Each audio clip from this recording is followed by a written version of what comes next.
Hello viewers, कैसे हो आप। उम्मीद करता हूँ ठीक होंगे और मैं भी बिल्कुल ठीक हूँ। आज की वीडियो में हम करेंगे अध्याय नंबर 1 कक्षा 11। कक्षा 11 से अध्याय 1 समुच्चय।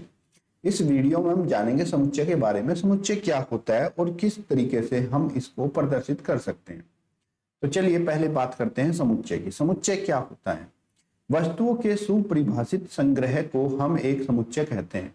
जब हम किसी वस्तुओं को जिसको हम परिभाषित कर सकें उनको एक स्थान पर रख देते हैं, एक जगह इकट्ठा कर देते हैं, तब उनको हम क्या कहते हैं, समुच्चय कहते हैं। ठीक है, जैसे कि उदाहरण के तौर पर यहाँ पे बताया गया है 10 से कम प्राकृतिक संख्याओं अर्थात 1 3 5। 10 से कम विषम प्राकृतिक संख्याओं का समुच्चय हो गया 1 3 5। जैसे कि भारत की नदियां, इनको भी परिभाषित कर सकते हैं। अंग्रेजी वर्णमाला के शब्द जैसे कि ए ई आई ओ, इनको भी हम परिभाषित कर सकते हैं। विभिन्न प्रकार के त्रिभुज, ये सभी के सभी क्या है, एक तरह का समुच्चय, एक तरह का समूह है। तो और ये समूह वो है जिनको हम परिभाषित भी कर सकते हैं। जैसे कि कुछ हम समूह को गणित में प्रयोग करते हैं, जैसे कि नीचे दिखाया गया है आपको। एन जो है प्राकृतिक संख्याओं का समुच्चय होता है, इसको एन से प्रदर्शित करते हैं। जेड को हम पूर्णांकों का समुच्चय से प्रदर्शित करते हैं और क्यू को परिमेय संख्याओं से। आर को वास्तविक संख्या, जेड को धन पूर्णांक, क्यू को धन परिमेय संख्या का समुच्चय और आर प्लस को धन वास्तविक संख्या का समुच्चय। ये सभी के सभी अक्षर जो हमारे परिभाषित शब्द हैं जिनको हम अपने गणित में प्रयोग करते हैं। आइए अब जानते हैं कि समुच्चय और उसका निरूपण हम किस तरीके से कर सकते हैं। समुच्चय का निरूपण हम दो विधि से कर सकते हैं। पहली है आपकी रोस्टर या सारणीबद्ध रूप और दूसरी है आपकी समुच्चय या फिर निर्माण रूप। पहले बात करते हैं रोस्टर रूप की।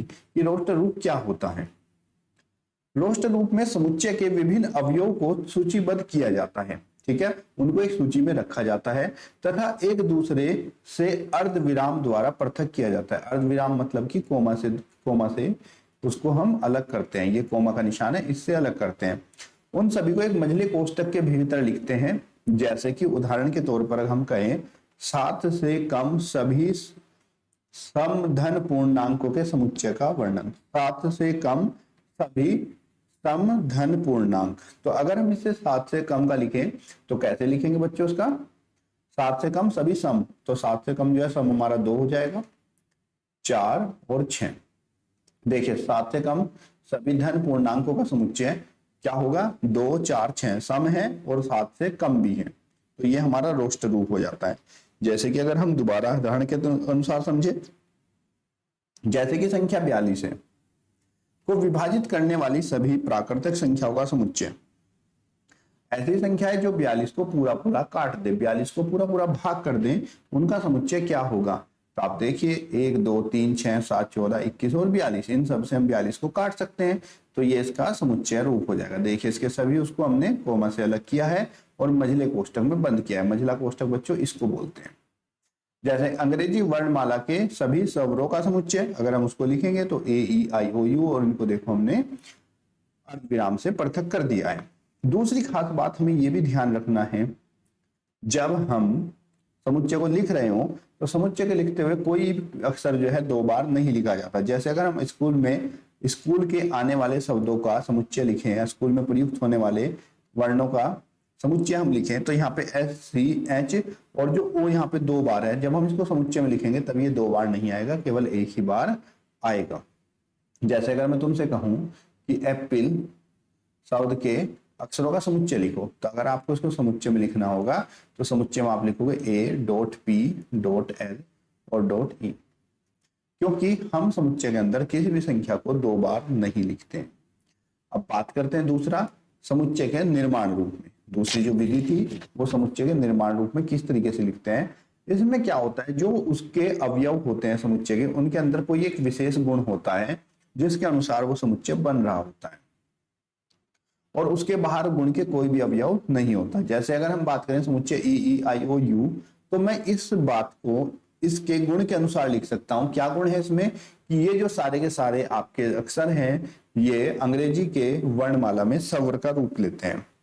तो अब मैं इस समुच्चय को लिखूंगा ऐसे। समुच्चय को हम प्रदर्शित करते हैं किसी भी इंग्लिश के बड़े अक्षर से। तो x डॉट x अंग्रेजी वर्णमाला का एक स्वर है, जहां पे x क्या है, अंग्रेजी वर्णमाला का एक स्वर है। ये जो हमने तरीका लिखा, इसी को हम क्या कहते हैं, समुच्चय का निर्माण रूप कहते हैं। जैसे कि अगले उदाहरण में आप देख सकते हो, ये आपका दिया है 1/2, 2/3, 3/4, 4/5, 5/6, 6/7। अब यहाँ पे हमें देखना है इसके अंदर गुण क्या है। तो आप इसका गुण क्या है देखिए, जो भी यहाँ पे अंश होगा हर उससे एक ज्यादा लिखा हुआ है। जो भी अंश है, अगर अंश 1 है तो हर 2 है, अंश अगर 4 है तो हर 5 है, अंश अगर 6 है तो हर 7 है। इस तरीके से हम इसको एक सूत्र में पिरो सकते हैं। जैसे कि आप यहाँ पे देख रहे हो, ये हमारा n/n+1 का रूप हो गया। जहां पे n की बात कही, n हमारा 1 से शुरू होता है और कहां तक, 6 तक चलता है।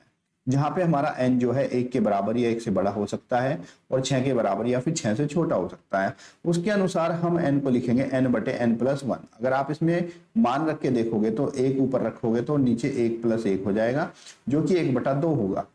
ऐसे अगर n की जगह आप 2 रख दोगे तो 2 + 1 बराबर कितना, 2/3 हो जाएगा। तो यहाँ पे अगर हम इसको डिफाइन कर देंगे कि n जो है वो हमारा 1 हो सकता है या 1 से बड़ा, लेकिन 6 के बराबर और 6 से छोटा ही रहेगा। तो इसके अनुसार ये जो हमने रखा है, इसी को हम निर्माण रूप कहते हैं। जैसे कि यहाँ पे कुछ लिखे हुए हैं, एक तरफ आपका रोस्टर रूप में लिखा है और दूसरा समुच्चय निर्माण रूप में। अगर हम इसे मिलान करें तो ये प्रिंसिपल शब्द है, PRINCL। लेकिन ये किसका है, प्रिंसिपल शब्द का है। क्यों है भाई प्रिंसिपल शब्द का, क्योंकि यहाँ पे देखो P भी है, R भी है, I है, N है, C है, A है, L है। और मैंने बताया था कि जब हम रोस्टर रूप में लिखते हैं, किसी को भी इस रोस्टर रूप में लिखते हैं, तब किसी संख्या को या किसी भी नंबर को या किसी भी अक्षर को, अल्फाबेट को 2 बार नहीं लिखते। तो इसके सारे अल्फाबेट इसके अंदर हैं, तो ये हमारा प्रिंसिपल है। अगला है जीरो। जीरो क्या है, जीरो बराबर क्या है, तो जीरो बराबर देखिए, आप अगर यहाँ पे 0 रख दोगे, x की जगह 0 + 1 = 1, तो ये इसका एक मान हो जाएगा। 1 2 3 6 9 और 18, ये क्या है, ये सभी के सभी 18 के भाजक हैं। देखो 1 से भी 18 भाग हो जाएगा, 2 से भी 18 भाग हो जाएगा, 3 से भी, 6 3 18, 9 2 18 और 18 × 18। 3 - 3 आखिरी बचा, ये हमारा b हो जाएगा, क्योंकि यहाँ पे x² -9 है। अगर आप इसको हल करोगे तो इसमें इसके मूल आ जाएंगे 3 और -3। ठीक है बच्चों, तो ये हमारा क्या है, समुच्चय का एक तरीके से आप ये सोच सकते हो कि ये समुच्चय का आपका इंट्रोडक्शन हो गया है। दूसरा, मान लो हमारा कोई समुच्चय है A और A के अंदर अवयव है हमारे 1, 2, 3, 4। ठीक है, अब हम किस तरीके से बताएंगे कि ये इसके अवयव है या नहीं। तो A हम इस तरीके से लगाएंगे, अवयव 1, A का एक अवयव 1 है, A का एक अवयव 2 है, A का एक अवयव 3 है। तो ये जो निशान होता है बीच वाला, ये हमें बताता है कि इसका अवयव है या नहीं है। अगर इसके साथ में लिखा है तो इसका मतलब है कि ये जो है इसका अवयव है, इस समुच्चय के अंदर 1 जरूर होगा। लेकिन अगर मैं कहूं कि क्या A के अंदर जो है 5 है, तो हम इसको कहेंगे कि 5 जो है वो A का अवयव नहीं है। तो वहां पे हम जो एप्सिलॉन का साइन है इसको कट लगा देंगे और ये हमें बताएगा कि इसका अवयव नहीं है। ये हमारा था समुच्चय का इंट्रोडक्शन। ठीक है बच्चों, उम्मीद करता हूं ये आपको समझ में आ गया होगा। इसकी अगली जो एक्सरसाइज होगी वो हम एक्सरसाइज 1.1 डालेंगे। तब तक आप चैनल को सब्सक्राइब करें, वीडियो को शेयर करें। धन्यवाद। जय हिंद, जय भारत।